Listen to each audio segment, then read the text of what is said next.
Welcome to the Bold Goal Crusher podcast for anyone looking to stop letting life get in the way and start crushing bold goals. I'm your host, Sara Mayer, and I'm thrilled to navigate this journey with you because it's time to start boldly achieving without working double time. So let's dive in. Hello, Bold Goal Crushers. Today we're going to have some real talk. Yep, real talk from your consultant, Sara Mayer, your coach, your friend. Let's have some real talk about goals.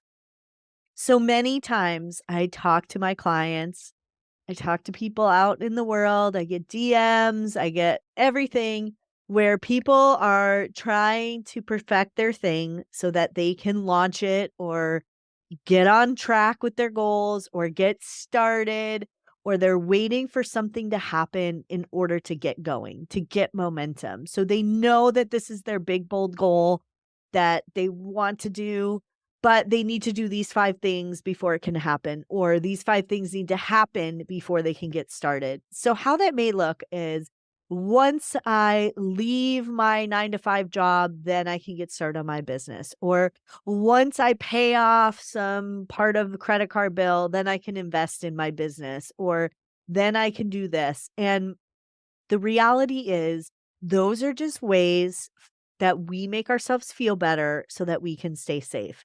And I've done that before myself. Once I do this, then I will be able to start working on that. And what happens is we end up pushing our big, bold goals down the line.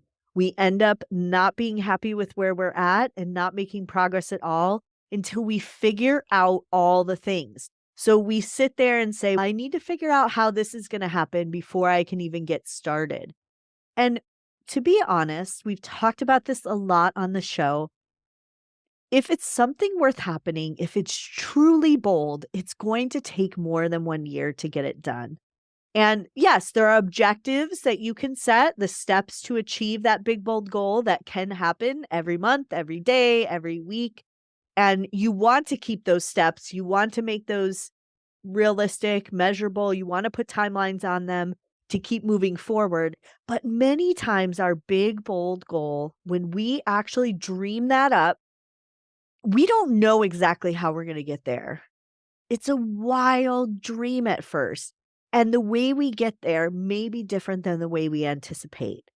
But the key is getting started, taking one step towards that goal, and then another step, and then another step, and then another step. And you don't need to know all the steps.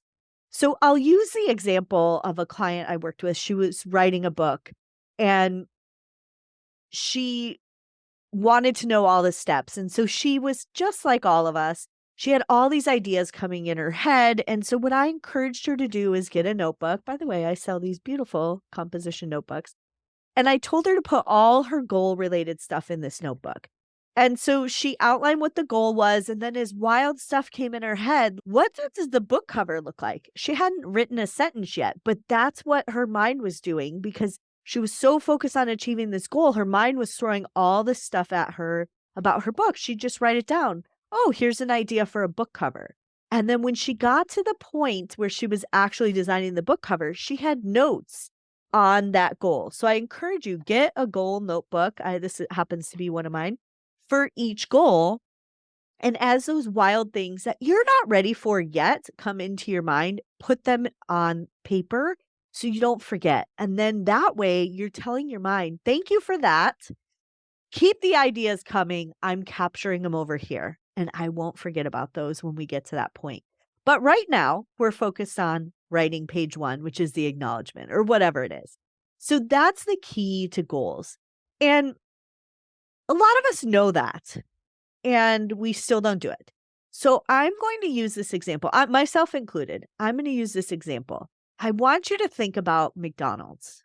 Yep, McDonald's, the restaurant. Because many people are familiar with McDonald's. Actually, I think you probably live under a rock if you don't know McDonald's. And McDonald's started, whether you know the founding history or not, you can probably piece it together. McDonald's started with one restaurant.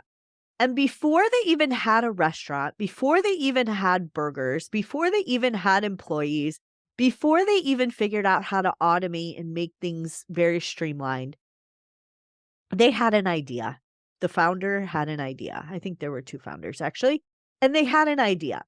And so I want you to imagine that founder sitting in their living room saying, "I wanna open a restaurant." And their family may be saying, "So what are you gonna serve?" And so they have all these ideas. This is similar to how your idea starts. They had all these ideas. And what they actually did is they figured out how to get a place, how to start selling burgers, and then they figured out the rest on the way. They didn't need to know the whole story. So imagine a different scenario. And we know McDonald's history today. They're a worldwide chain. They really focus on burgers. They do have good fries. They do have good Cokes, and they have a couple other menu items. We know the history with salads of what happened with them. They're a franchise. They own real estate. All of that stuff comes with McDonald's. They own real estate. They had a breakup with their founders. There's a whole story on that. And a lot of stuff happened in their company. Burger King also sells burgers. Wendy's also sells burgers. They had competition. They still have competition.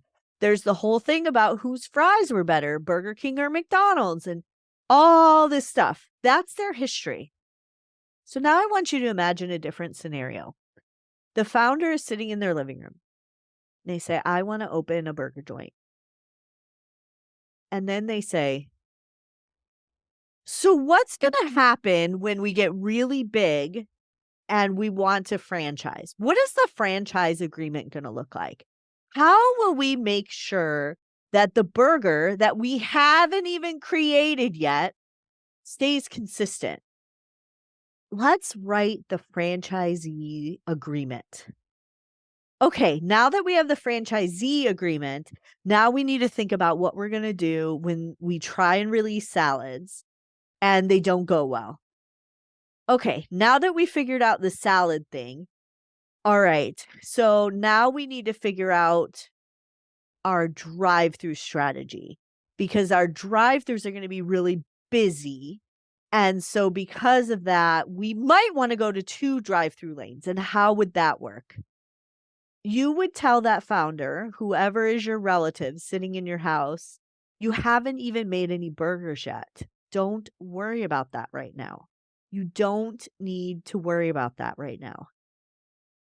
Put it in paper, put it down the road. When we release the McRib and it flops, or it goes so big and we don't want to carry it all year round, or the salads flop, here's an idea how we might handle that. So many times we are like the founders of a company sitting in a living room before we've even sold a single burger, worrying about all the what ifs that come with that. And we need to start by taking one step at a time. What are we selling? How are we selling it? And how are we getting that burger out into the world quickly and then later refining it? And that works for every goal that we have. We don't need to worry about all the what ifs or making sure all the things are in place before we get started on the goal. We need to just start simply making burgers. And they may not be good when we first start working on our goal. The steps we may take at the beginning, they just may not be good. We may end up going a different route. I am sure, positive, there were several recipes for the burgers. I am sure they were not the same size they are now from the beginning. And I am sure they experimented with putting lettuce on them and then decided they didn't need lettuce. And the right number of onions has not always been the number of onions that are on it right now. There have been variations and iterations, but the key is they got working on their goal and they started selling and making the burgers. So it's time to to start working on your goals. Because if you keep waiting for something to happen or for you to make it perfect or for you to figure out all the things, that goal is not going to happen. And it's going to be one of the things you regret. or you'll talk yourself into saying it's not something you really wanted, or you'll say it's impossible for you. So let's get started. It's time to get started. So, first, set a bold goal. Make sure it's truly bold and something you really want and desire. And then take out a notebook, outline the first 2 to 3 steps. You don't have to have it all figured out.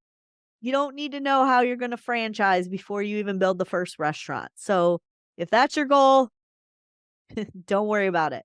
You will figure those steps out when you get there because you will have tools, you will have built up confidence, you will be different as a business owner. You will be equipped to handle those things when you get there. You're not equipped to handle those things right now. It's time to start making the burgers. So let's get to it. Let's start making the burgers even if they aren't good at first. Let's get them done. It doesn't need to be perfect. All right, bold goal crushers, it's time to crush your goals and everything that gets in the way without working double time. So let's get to it.